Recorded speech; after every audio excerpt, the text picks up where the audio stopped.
ndabyumva ibyo bansaba usibye ko nanjye mfite ibyo mbasaba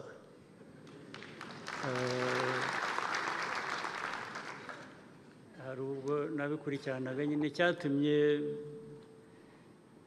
kenshi ngabanya kujyayo nibo byaturutseho kuko hari ibintu wabonaga bidahindura imico n'imyumvire y'ukuntu abantu bakwiye kuba bakurikirana ibintu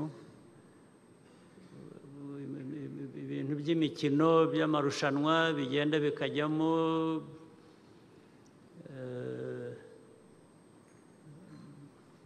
corruption bikajyamo amarozi gutsindisha amarozi bikajyamo ibintu biri primitive njye ntabwo nabijyamo niho byageze mbivaho bashaka gukora ibintu bizima bakamva ko siporo ikwiye gukorwa ibyo nanabibwiye na minisitiri wa siporo ibintu nka biriya ntabwo bakwiye kuba babyihanganira ntabwo ni nk'ubuzima bundi kandi bwo mu gihugu bw'ibyo dukora bikwiye kuba bikorwa birazwi uko bikorwa birazwi kujya mu bintu bindi bidafite ishingiro bitugabanyiriza uko dukwiye kuba turebwa mu mikorere n'agaciro ntabwo bikwiriye kuba nicyo cyatumye ngeraho simbijyemo kuko nta kundi gihe najyaga kubigenza ntabwo najyaga guha amabwiriza aba siporo abakina umupira cyangwa uko bawukina ntabwo iyo ari inshingano yanjye ariko aho ibintu bigenda neza gufasha hari uburyo bwa leta bubishinzwe bufasha hari noneho n'abantu ku giti cyabo bashobora kubyunganira kuko nkunda siporo zitandukanye nicyo cyatumaga njyewe ku giti cyanjye nkabikurikirana ariko ku giti cyanjye ntabwo nakwishimira ibintu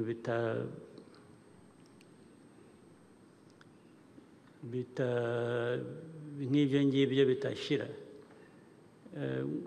baho urugero rumwe kera nayo njya kureba umupira icyo gihe ndibuka leta ibihozagara niwe wari minisita wa siporo njya kureba umupira hari hagiye kuba amarushanwa hari umukoci wavaga ngira ngo mu Eastern Europe one of the countries yageze aho nigeze no kumubona yigisha itimu ya Ghana national team icyo gihe niwe wari uri hano yigisha itimu yacu njya kubareba mu biganiro abantu bavuga ibyo bashaka kuvuga hanyuma uwo koci ageze aho nawe mu ijambo rye yasabye aravuga ati mfite ikintu kimwe nshaka kubabwira kandi mu magambo make ati ikibazo kiri hano yarasezeraga yaravuga ati ntabwo mwantumiye kwigisha iyi timu murampemba atari ko ntabwo nshaka kujya mpembwa ntwara amafaranga menshi y'ubusa ati kuko nta kazi mfite ati asezera aravuga ati icyo mvuga ati ni uko hano utureba iyi timu y'umupira w'amaguru nanjye koci hari n'iki ati uko tureba uko tungana ubu twese turi ba koci icyo ashaka kuvuga aravuga ngo buri mukinnyi wese nawe afite ibyo avuga ashaka ko bikurikizwa mu mukino no mu marushanwa kuri iyo timu y'igihugu cy'u Rwanda ati rero yewe mwampemberaga kuba koci nayo nzi ko ari jye koci atari ko n'aba bakinnyi mureba aha bose bavuga bari aho ngaho babwiraga ati buri umwe nawe ni koci afite amabwiriza ashaka gutanga muri iyi timu y'igihugu. Ubu icyo bivuze byarumvikanaga, ariko niba bikiriho bityo cyaba ari ikibazo, aho buri muntu wese uri mu timu nk'iyo ngiyo nawe ahinduka coach. Ubwo ntabwo aba acyumva coach nta kazi afite, rero nyine niyo mpamvu yasezeye. Nanjye niyo mpamvu nasezeye kujya njya kubareba. Umunsi byahindutse wenda nzajyayo, ariko ndabifuriza neza kandi nibwira ko minisiteri ibishinzwe ikwiye kubikurikirana kugira ngo iterambere rya siporo cyangwa ry'umupira w'amaguru ku buryo bw'umwihariko rishobore gutera imbere. Tuzamushyigikira muri ibyo byose. Hari abavuze imfashanyo zo kujya mu mashuri, ngira ngo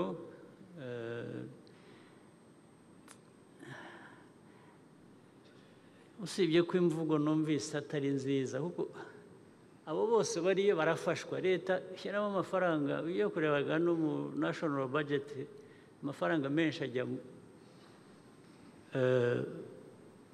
gufasha abanyeshuri kugira ngo bige, ajya muri education. Yanabivuze ko benshi bafite imfashanyo,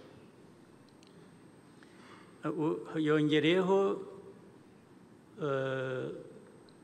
ibintu by'ingendo nabyo bishobora kuba bifite ikibazo. Ariko ugiye kureba imfashanyo zijya kuri aba banyeshuri muri kaminuza, uvugiye kaminuza, zo ni nyinshi. Leta ibyo ifite byose irabitanga. Erega leta ntabwo, government does not have unlimited resources. Nobody has unlimited resources. Resources dufite dusaranganya mu bintu byose bikenewe gukorwa na leta, zifite aho zigarukira. Buri kantu kose rero kugira ngo leta ishobore kugakurikirana ikishyurire igatangira imfashanyo, urumva ko ari ibintu biba bigoranye. N'abanyeshuri nyine kuba bashyiraho akabo nta gitangaza. Sinzi ko ari mu Rwanda gusa, no kuba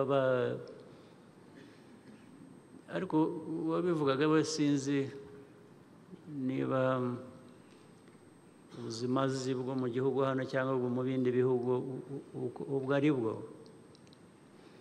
Umunyeshuri wiga yabona umwanya akajya gukora akazi ngo agire icyo abona, ajya guteka, akajya gutwara amakamyo, kugira ngo agire icyo yuzuzaho. Ngira ngo birakorwa ku isi hose, turabizi, kubera ko nta umuntu wafashwa ngo buri kintu cyose nasitara babe bari hafi kumuvuza, kugira ngo yagira ati buri kantu kose ntabwo byakunda. Nabo rero abanyeshuri ndibwira ko abashinzwe Minisiteri y'Uburezi bari hano babyumva. Imfashanyo zihabwa abo banyeshuri bazi uko zingana, bazi aho zigarukira, bazi iyo bigeze aho rero ushyiramo priorities. Ibyangombwa ni ibihe byihutirwa kugira ngo abe ari byo abantu bitaho cyane, ibindi ni uko abantu bakomeze bagerageze uko bishoboka. Hagati y'abanyeshuri na Minisiteri ibishinzwe, ubwo baziga ibyo byihutirwa kugira ngo ibishoboka bikorwe, ibidashoboka ari umunyeshuri abibone, ari na Minisiteri nayo ibi bisobanura, kugira ngo ibintu byose bigende neza 100%. Ntabwo byakunda. Icyo nagira ngo nsubize ubu ngubu. Hari umwana w'umukobwa uva mu Bufaransa wavugaga ibintu by'abantu ukuntu bakwiye kwitabira kugira icyo bakora ku bijyanye n'ipfobya rya jenoside n'ibindi. ngira ngo ibitekerezo bye byumvikanye ni bizima, ubwo yakanguye abandi bagenzi be natwe twese, buri wese ufite icyo ashobora gukora akwiye kugikora. Ahari ibitaro bikenewe mu bice birimo na za Ngororero, wavugaga vraiment ubwo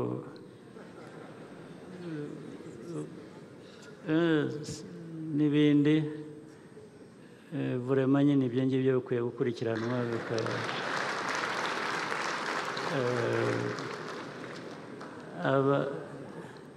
abashinzwe izo za minisiteri nabyo mugerageze murebe impamvu koko ibitaro byaba bidahari kandi bikenewe, kandi twifuza kubishyira ahantu hose. Ahangaha muharebe n'ahandi byaba bitari bishoboka kandi bijye mu ngamba zishoboka. BDF wa Rutsiro,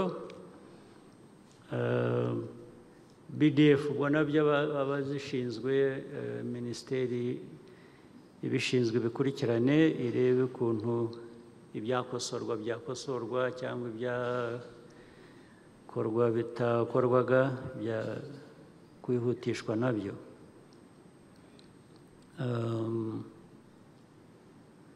Hari n'abagatsibo, ibyo kwiga, ibyo gukora ibyavuzwe byose byari bikenewe, ibyo nabyo bifite ababishinzwe, icyangombwa ni uko babikurikirana batagombye kujya mu magambo maremare kudusobanurira hano. Nyuma ba Poland, byavuzwe na Poland twabyumvise nabyo, ndetse n'umunyeshuri byavugaga, ibyo byose ababishinzwe bicaye hano turi babikurikirane, ibishoboka gukorwa bikorwe kandi bijye bikorwa vuba bive mu nzira. Hari n'uwa Nyanza, ikigo cy'amahugurwa cy'urubyiruko, nabyo ubwo byumvikanye, nabyo byakurikiranwa. N'ibya Made in Rwanda nabyo twabyumvise, turusheho kubitera imbere, turusheho no kubigana kugira ngo ababikora babigeremo inyungu. Ku ntara y'Amajyaruguru nabyo byumvikanye, ari umuhanda ukorwa nabo wakwihutishwa, amazi adahari akenewe, icyo nacyo gikwiye kuba mu bya mbere byakurikiranwa n'ababishinzwe, ubwo bari hano nabo babe babyumvise. Hari n'ishuri byavuzwe mu Majyaruguru. Ibi byose rero kwirirwa tubaza buri muntu ngo agire icyo abivugaho n'iki, ntabwo twava hano.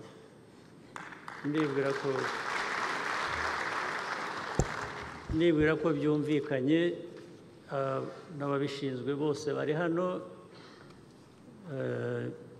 Icyo gihe ahubwo abafite ibyo bavuze hano bikwiye kuba bikurikiranwa.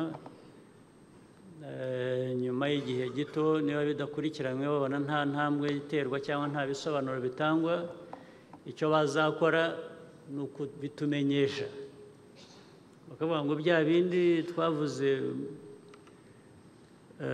mu mushyikirano, ukavuga ko hari ababishinzwe babyumva, tubimenye ko bitakurikiranwe, ubwo tuzakurikirana abari bakwiye kubikurikirana babisobanura. Reka ariko ngire icyo mvuga ku ijambo babanje gutanga, ukariha Dr. Cyane, ufite ibintu byumvikanye yavugaga. Nagira ngo icya mbere mushimire ibyo yavuze bisobanutse ndetse bijyanye n'umurongo twese dusubiramo w'ibikorwa bikwiye kuba bikorwa birimo kuzarira ibishoboka gukorwa bigakorwa bidashoboka ubwo tugashaka uburyo bwatuma bikunda mu byo yakomeje kuvuga rwose hari ikintu yavuze nshaka gusubiramo kuko n'ubundi turakivuga kenshi